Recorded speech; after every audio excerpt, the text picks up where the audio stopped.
Good morning. Today on Spotlight, your first look at a new journalistic coalition, the Detroit Hispanic Media Group.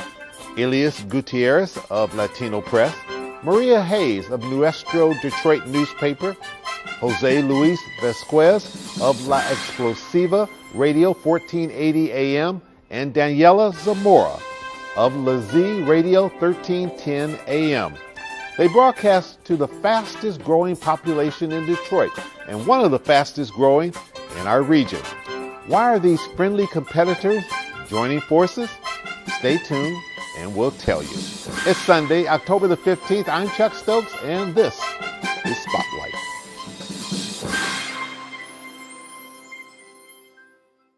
And welcome to Spotlight as we kick off a roundtable discussion today with the Detroit Hispanic Media and the members of it, and talk about Detroit, Southwest Detroit, and a whole lot of issues that are involved. Welcome to Spotlight.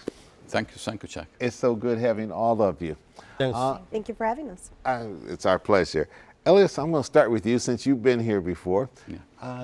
And I know you've been involved with the New Michigan Media. Yeah. Now we have the Detroit Hispanic Media. What is that?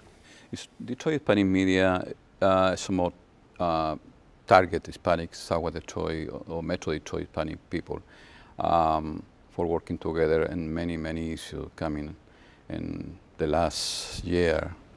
Our community. So this really just came together the last year or so, this coalition? The idea, and now Detroit Hispanic Media, we start around May for make agenda and do more help for our people. Okay. I want each of you to talk a little bit about the organization that you represent and your thoughts about being part of this new coalition. Maria? Okay, my business is Nuestro Detroit Newspaper, and we've been in business for more than 12 years.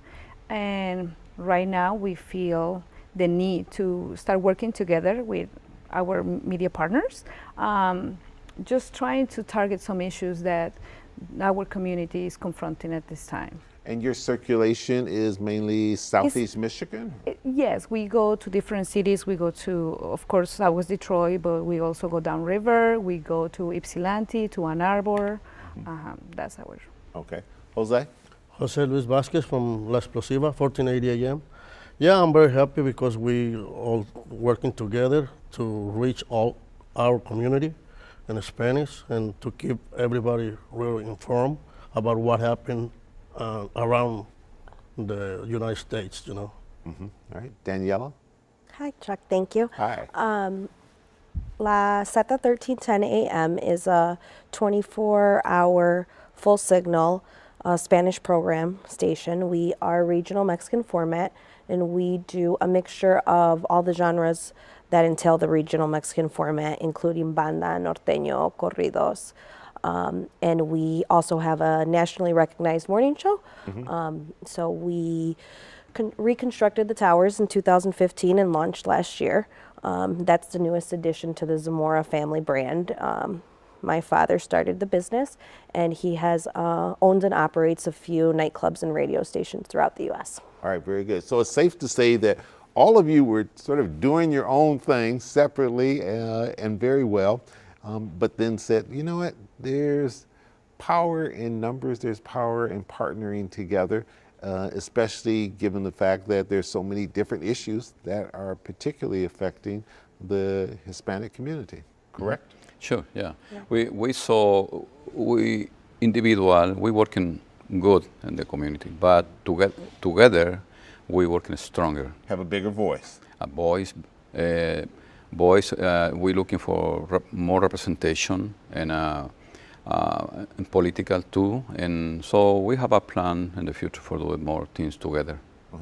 Overall objective, what do you hope, say we get together a year from now, 2 years from now, what do you want to have accomplished?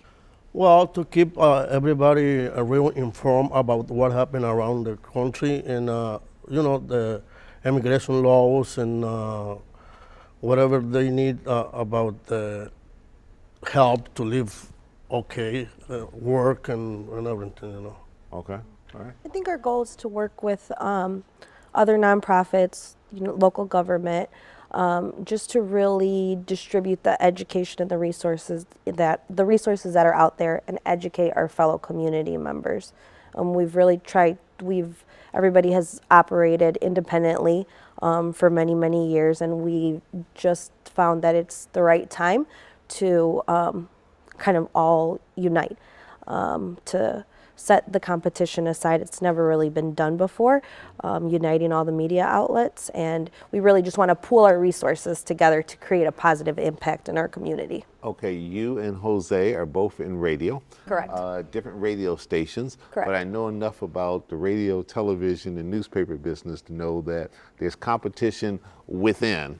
So I want you to talk about that in just a second. We're going to take a break first, and then the two of you are in newspaper, fighting for the same readers, I would presume, and want to talk a little bit about that. Sure. So think about it. We're going to take a break, and we'll hurry right back to pick up on that conversation. Stay with us.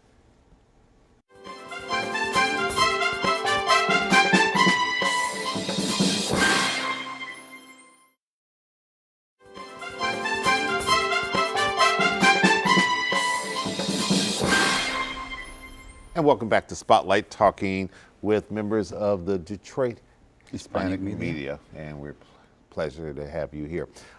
Before we went to the break, I teased the fact that this is a competitive industry, whether it's newspaper, it's television, it's radio. We're all one in one sense, but we all compete pretty fiercely against each other. Is this friendly competition? And are you fighting over the same turf, or is it big enough where you can all do your own thing? I think it's definitely big enough where there's enough for everybody, but there's a little healthy competition. I know, at least in the radio, we have some of the same advertisers, and they'll split their budget. So, but there's definitely enough room for all of us. Jose? Well, we do the same thing. Do you love to hate her, so to speak? But this time, I'm happy because we work together for the community. It's the goal, to go to the community and keep it informed. Okay. Maria? Yes, well, what about on the newspaper side? We've been successful in our own businesses. We maintain our readers, our followers, and Elias and me personally, we are always being good friends. So, but right now, our view is different. It's not about business, but it's more about protecting our own people. If we want our readers to stay in this city and to developing here and to keep consuming and growing, we need to support them. We need to help them, and I think that's what they're expecting from us right now. Elias? Yeah, competition is always in any business. It's healthy. It's healthy. It's good, many options for the people. So in my case, in the print, I can cover everything. Okay. So Maria cover all the parts I don't cover, so we fill it up what the people need. Okay. Yeah. I've always heard that Southwest Detroit is the fastest growing section of the city of Detroit. True or false? Sure. True. Okay. What do you hear?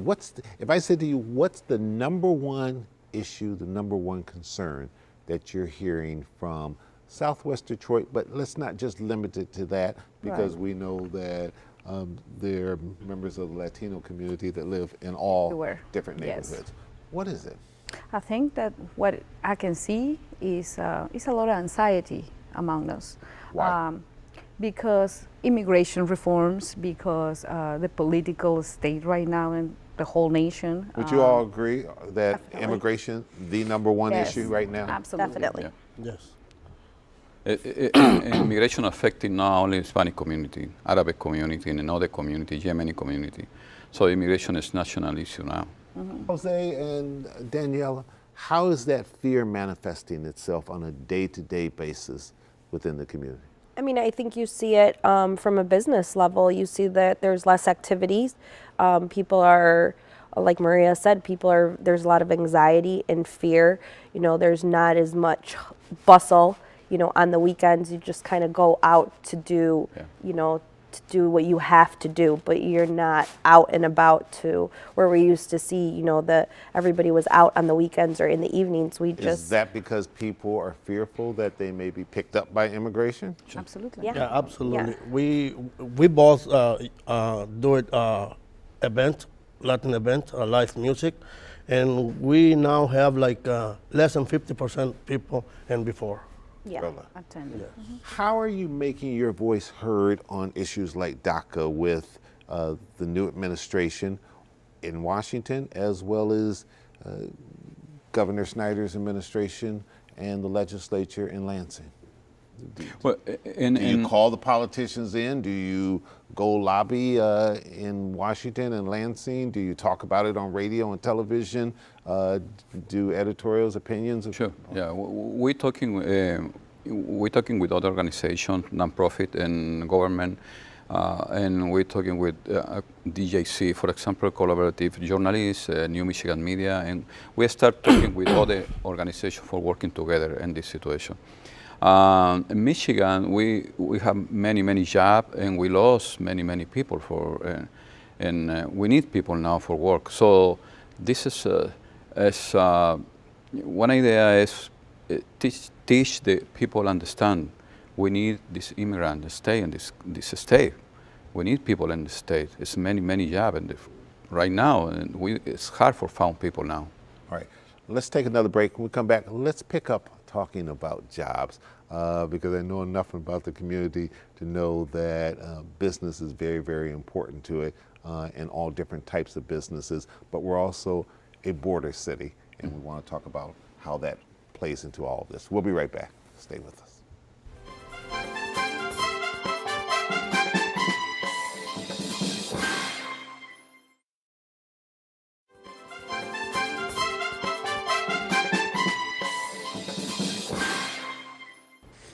All right, before we went to a break, we teased talking about jobs and the effect that it may be having. We're a border city. Trade, they're in the middle of renegotiating NAFTA, having those conversations. How is all of that affecting you, and do you feel as though jobs are plentiful or that you're having to fight tooth and nail? Well, we're feeling the progress coming to Detroit. We're feeling there's many jobs now in the market, but we don't see many people ready for a job. It's hard for found people for work now. Enough training programs, especially for those hands-on type of jobs? The problem is we need people ready training, ready for work, not start for training. So getting them in the pipeline. Exactly. We're in the middle of something, and for the other side, immigration picked up many people and deporting many people. Some family really would work and good people for the state. So it's affecting on that level too. What about, we are always talking about the revitalization of Detroit right now. A lot of development in a lot of different areas. Does the Hispanic community feel as though it's a part of that? Well, I will say that the Hispanic community, especially in Mexican Town, and we were talking about close to downtown Detroit, we always been in a fight to start to advance. Even when the city was going with tough times, you can still see Mexican Town revitalization and working hard. There. Absolutely, all the time. But of course now that everything is been changing in downtown for good, and we can see all the new investment, we would like to participate on it and be counted with that, and because it's going to affect us directly. Our businesses are in that area, and we want to see that it covers us as well. Daniela and Jose, what are you hearing from your viewers when they're calling in? What are they saying to you? Well, now it's hard to, like Elias says, I'm a little bit involved in construction work, and it's hard to find people to do that kind of work because for deportation the last 3 years, they deport a lot of people, and people are afraid They're about being deported. Yes, and people's afraid to drive because without driver's license, it's hard to drive half hour away from home or whatever. It's too hard to find people right now. Yeah, definitely. I think since we opened the radio station, we did go through a little bit of a tough time trying to find qualified people. You know, and there just wasn't a lot out there for our industry. But actually, we started looking outside of the state, and even there, it was difficult to get people to consider to come to Detroit. Is there still a lot of anxiety over the bridge being built between Canada and the United States? It certainly has been a controversial issue for years, whether it's the environmental cleanup or what effect it's going to have in terms of the neighborhoods and cutting through some of the neighborhoods. Well, I know the progress bring issues, and we have many issues for contamination in the area. Many schools have issues, and which is a unresolved issue with our community. But you see now many trucks every day, Michigan Avenue, in this area, or labor noise, Junction, 4th Street, truck coming more the cars now. Right. Yeah, 75. Especially since they're doing work on the tunnel now, Yeah. too. And in 75 is construction too. So between the 94 and 75 for Lebanon, you see many trucks. So it's a big contamination. If you see that in the bridge, next couple of years, you have a big picture in the situation. Yeah. In the days to come, do you see the Detroit Hispanic media sitting down with people like Governor Snyder, Manny Maroon, or his son, the movers and shakers, Mayor Duggan, to be able to say, this is what we're concerned with as an organization, as a group, as a partnership? I think that's what we're trying to accomplish with this union. We don't think that we have the power if we work individually, but if we're working together, for sure. All right, very good. Definitely. Same Collectively, between all of our outlets, we reach approximately 280,000 residents living throughout Michigan and even into Ohio. So I think there's definitely strength in number working together.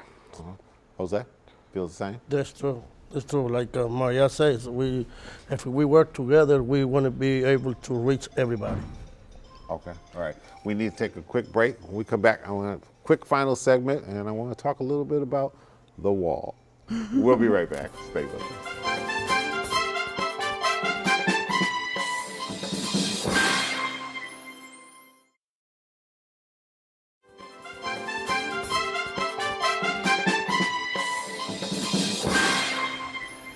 All right, we keep hearing about this wall.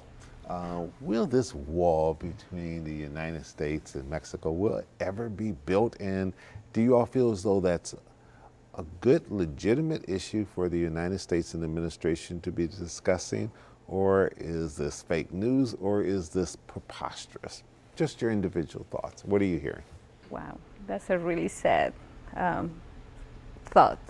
I think the wall, besides that, it's not only in the border that they trying to build it, but they build it in our communities as well. You can feel the separation now. That's when you feel the anxiety. That's when you feel like the discrimination, and that's when you feel attacked, and you don't feel like part of this community anymore. That is a sad topic for our community. America And has not very always been considered logical. as a country that you come to and there's freedom and you can reach for your highest aspirations. Are you feeling that now? Are you feeling and talking with people who may not have moved here yet, feeling like, nah, we don't want to come to America now because America is changing? Or is that too much fear? Well, I didn't hear any about it, but the wall is not going to fix anything, I believe, because the people is going to keep coming for work. They're looking for work, but if we...